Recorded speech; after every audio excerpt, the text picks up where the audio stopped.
Coach Jones, what does the Lions defense need to do to get this victory versus the Jaguars on Sunday? Yeah. Ooh. Lions defense has to first, the D line is getting healthier. So the D line got to bring it.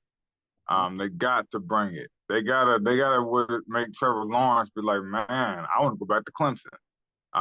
They gotta, because people don't really talk about it, but Trevor Lawrence is a mobile guy. He is a very mobile quarterback. So I know Calvin Shepard don't like the spy. I know that, man. But we gotta keep eyes on Trevor Lawrence because this would be the game where he discovers that he can run. You know what I'm saying? This would be the game, against us where people start discovering stuff about themselves that they didn't know they could do. You know what I'm saying? And it always happened against the Lions where people rejuvenated, like Adam Thielen probably had the best game he ever gonna have of the year against us. So a secondary, the team is young, man. So it just build on what you've been doing, but definitely our linebacking core is gonna have to really be intact. We might have to go with three linebacker sets more often, just to fill those holes, just to fill those gaps, man. I'm not too much worried about the receivers in the passing game as much. I'm more worried about the linebackers filling those gaps, man, and playing sound in that run game. Because when you got a running back who can run and then a quarterback who can run, that can end up bad, man. But what are y'all takeaways for the game, man?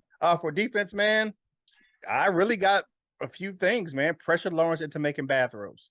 When I say mix up some of that man coverage with some zone blitzes to confuse Mr. Sunshine over there. Sunshine. Yeah, if y'all don't know, man, go watch Remember the Titans. All right, and like you said, gap discipline against the run for that front seven, man. Gap discipline for those linebackers, push the pocket, and you get my man Daleem the Dream can go in there and cause some havoc and get after him, pressure up front and collapse that pocket, man. Keep him contained, man. This is like kind of what we did with Daniel Jones up there in New York, man. Don't let him get out the gate and keep him and Etienne wrapped up. So that's what I got. What you got, Ella? I'm less concerned about Trevor Lawrence running than I am about him passing.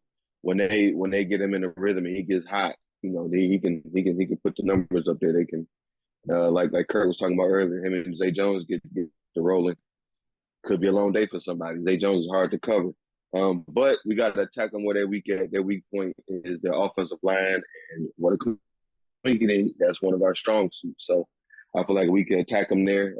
Echo what both of you guys said, put pressure on him. Get some hits on Trevor Lawrence, pressure him in the throwing because he'll throw that mug to you. He'd give it up. So get him in the pressure him into some mistakes.